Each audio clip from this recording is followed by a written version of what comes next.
ಎಲ್ಲರಿಗೂ ನಮಸ್ಕಾರ. ಕಳೆದ ವಿಡಿಯೋದಲ್ಲಿ ಸೇಲ್ ಆಫ್ ಫ್ಯಾಕ್ಟ್ರಿ ಸ್ಕ್ರ್ಯಾಪನ್ನು ಕಾಸ್ಟ್ ಶೀಟಲ್ಲಿ ಹೇಗೆ ಪರಿಗಣಿಸಬೇಕು ಅಂತ ತಿಳಿಸ್ಕೊಟ್ಟಿದ್ದೆ. ಅದರಲ್ಲಿ ಒಬ್ಬರು ಒಂದು ಪ್ರಶ್ನೆಯನ್ನು ಕೇಳಿದ್ದಾರೆ.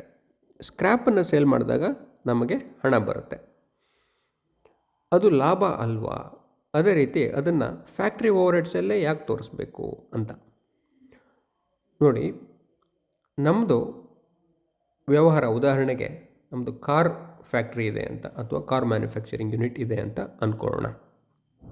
ನಮ್ಮದು ವ್ಯವಹಾರ ಏನು, ಕಾರ್ ಸೇಲ್ಸ್ ಆಗಬೇಕು. ಫ್ಯಾಕ್ಟ್ರಿಲಿ ಏನೋ ಒಂದಿಷ್ಟು ಗುಜರಿಗಳು ಬಂದಿರುತ್ತೆ, ಐಟಮು, ಅದನ್ನು ಸೇಲ್ ಮಾಡಿದಾಗ ನಮಗೊಂದಿಷ್ಟು ಹಣ ಬರುತ್ತೆ. ಅದು ನಮ್ಮ ಮೂಲ ವ್ಯವಹಾರ ಅಲ್ಲ. ನಮ್ಮ ವ್ಯವಹಾರ ಏನಿದ್ರು ಕಾರ್ ಸೇಲ್ಸ್ ಮಾಡೋದು. ಆದರೆ ಅದರಲ್ಲಿ ನಾವು ಗುಜರಿದು ಏನೋ ಸೇಲ್ ಮಾಡ್ತೀವಿ, ಅದನ್ನು ಏನು ಮಾಡ್ತೀವಿ ನಾವು, ಅದು ಬೇರೆ ಇನ್ಕಮ್ ಆಯಿತು ನಮಗೆ. ಅದು ಇನ್ಕಮ್ ಅಲ್ಲ ಅಂತ ನಾನು ಹೇಳ್ತಾ ಇಲ್ಲ. ಆದರೆ ಅದನ್ನು ನಾವು ಹೇಗೆ ತೋರಿಸ್ಬೇಕು ಅಂತ ಈ ಕಾಸ್ಟ್ ಶೀಟ್ ದೃಷ್ಟಿಯಿಂದ ನೋಡ್ತಾ ಬರೋಣ. ನಾವೀಗ ಕಾಸ್ಟ್ ಶೀಟಲ್ಲಿ ಅದನ್ನು ನಾವು ಫ್ಯಾಕ್ಟ್ರಿ ಓವರ್ಹೆಡ್ಸಲ್ಲಿ ಕಳಿತೀವಿ. ಯಾಕೆ ಅಂತ ನಾನು ಮುಂದೆ ನಿಮಗೆ ಎಕ್ಸ್ಪ್ಲೇನ್ ಮಾಡ್ತೀನಿ. ಮೊದಲು ಈ ಪ್ರೈಮ್ ಕಾಸ್ಟ್ ಅಂತ ಇದೆ ಕಾಸ್ಟ್ ಶೀಟಲ್ಲಿ, ಅದು ಏನು ಅಂತ ತಿಳ್ಕೊಳ್ಳೋಣ. ಈ ಪ್ರೈಮ್ ಕಾಸ್ಟ್ ಅಂದರೆ ನೋಡಿ, ಡೈರೆಕ್ಟ್ ಲೇಬರು, ಡೈರೆಕ್ಟ್ ಮೆಟೀರಿಯಲ್ ಎಲ್ಲ ಇರುತ್ತಲ್ಲ, ಇದನ್ನು ಪ್ರೈಮ್ ಕಾಸ್ಟ್ ಅಂತ ಕನ್ಸಿಡರ್ ಮಾಡ್ತೀವಿ. ಯಾಕಂದರೆ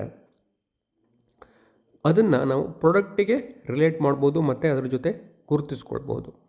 ಉದಾಹರಣೆಗೆ, ನೀವು ಕಾರ್ ತಯಾರು ಮಾಡುವಾಗ ನೀವು ಅದಕ್ಕೆ ಚಕ್ರವನ್ನು ಜೋಡಿಸ್ತೀರಾ ಅಥವಾ ಟೈರನ್ನು ಹಾಕ್ತೀರಾ ಅಂತ ಅಂದ್ಕೊಳ್ಳಿ. 4 ಟೈರನ್ನು ಹಾಕ್ತೀರಾ. ಅದನ್ನು ಆ ಪ್ರಾಡಕ್ಟ್ ಜೊತೆ ಗುರುತಿಸ್ಕೊಳ್ಬೋದು ಮತ್ತು ಅದು ಆ ಪ್ರಾಡಕ್ಟಿಗೆ ರಿಲೇಟ್ ಆಗಿದೆ, ಅದಕ್ಕಾಗಿ ಅದನ್ನು ತಂದಿರ್ತೀವಿ. ಒಂದು ಕಾರು ಅಂದರೆ 4 ಟೈರು, ಒಂದು ಎಕ್ಸ್ಟ್ರಾ ಟೈರು 5 ಟೈರು ಅಂತ ಅಂದ್ಕೊಳ್ಳಿ. ಅದನ್ನು ನಾವು ಆ ಪ್ರಾಡಕ್ಟಿಗೆ ಅಲೋಕೇಟ್ ಮಾಡಬಹುದು, ಆ ಚಾರ್ಜನ್ನು. ಅದು ಡೈರೆಕ್ಟ್ ಆಯಿತು. ನಿಮಗಿದು ಅರ್ಥ ಆಯಿತು ಅಂತ ಅಂದ್ಕೊಳ್ತೀನಿ. ಹಾಗಾಗಿ ಅದು ಪ್ರೈಮ್ ಕಾಸ್ಟ್ ಆಗುತ್ತೆ. ಆದರೆ ನಾವು ಫ್ಯಾಕ್ಟ್ರಿಯಲ್ಲಿ ಸೆಕ್ಯೂರಿಟಿ ಗಾರ್ಡ್ಸನ್ನು ಇಟ್ಕೊಂಡಿರ್ತೀವಿ ಕಾಯೋದಕ್ಕೋಸ್ಕರ. ಅವರಿಗೆ ಸ್ಯಾಲ್ರಿ ಕೊಟ್ಟಿರ್ತೀವಿ. ಅದನ್ನು ನಾವು ಆ ಪ್ರಾಡಕ್ಟ್ ಜೊತೆ ಗುರುತಿಸೋದಕ್ಕೆ ಅಥವಾ ರಿಲೇಟ್ ಮಾಡೋದಕ್ಕೆ ಆಗಲ್ಲ. ಅದನ್ನು ನಾವು ಫ್ಯಾಕ್ಟ್ರಿ ಓವರ್ಹೆಡ್ಸಲ್ಲಿ ತೋರಿಸ್ತೀವಿ. ಇದು ನಿಮಗೀಗ ಅರ್ಥ ಆಗ್ತಾಯಿದೆ ಅಂದ್ಕೊಳ್ತೀನಿ. ಹಾಗಾಗಿ ಆ ರೀತಿಯಾಗಿ ಅದು ಫ್ಯಾಕ್ಟ್ರಿ ಓವರ್ಹೆಡ್ಸಲ್ಲಿ ಬರ್ತಾ ಹೋಗುತ್ತೆ. ಫ್ಯಾಕ್ಟ್ರಿ ಓವರ್ಹೆಡ್ಸಲ್ಲಿ ಅದೇ ರೀತಿ ನಮ್ಮ ಫ್ಯಾಕ್ಟ್ರಿಲಿ ಒಂದಿಷ್ಟು ವೇಸ್ಟ್ಗಳು ಬಂದಿರುತ್ತೆ, ಅದನ್ನು ನಾವು ಸೇಲ್ ಮಾಡ್ತೀವಿ, ಗುಜರಿಗೆ ಹಾಕ್ತೀವಿ. ಅದರಲ್ಲಿ ಒಂದಿಷ್ಟು ನಮಗೆ ದುಡ್ಡು ಸಿಗುತ್ತೆ. ಅದನ್ನು ನಾವು ಎಲ್ಲಿ ತೋರಿಸ್ಬೇಕು? ಅದು ಭಾಳ ಸಣ್ಣ ಅಮೌಂಟ್ ಆಗಿರುತ್ತೆ. ಅದನ್ನು ನಾವು ನಮ್ಮ ಫ್ಯಾಕ್ಟ್ರಿ ಓವರ್ಹೆಡ್ಸ್ ಟೋಟಲ್ ಏನೇನು ಬಂದಿರುತ್ತೆ, ಉದಾಹರಣೆಗೆ 10,000 ಬಂದಿದೆ ಅಂತ ಅಂದ್ಕೊಳ್ಳಿ. 1,000 ಗುಜರಿ ಸೇಲ್ ಮಾಡಿದ್ರಿಂದ ಬಂದಿದೆ. 10,000ದಲ್ಲಿ 1,000 ಕಳೆದ್ರೆ 9,000 ಆಯಿತು. 9,000 ಟೋಟಲ್ ಫ್ಯಾಕ್ಟ್ರಿ ಓವರ್ಹೆಡ್ಸ್ ಅಂತ ನಾವು ಪರಿಗಣಿಸಬಹುದು. ಹಾಗಾಗಿ ಇದನ್ನು ನಾವು ಫ್ಯಾಕ್ಟ್ರಿ ಓವರ್ಹೆಡ್ಸಲ್ಲಿ ಕಳಿತೀವಿ, ಸೇಲ್ ಆಫ್ ಸ್ಕ್ರ್ಯಾಪನ್ನು, ಫ್ಯಾಕ್ಟ್ರಿ ಸ್ಕ್ರ್ಯಾಪನ್ನು.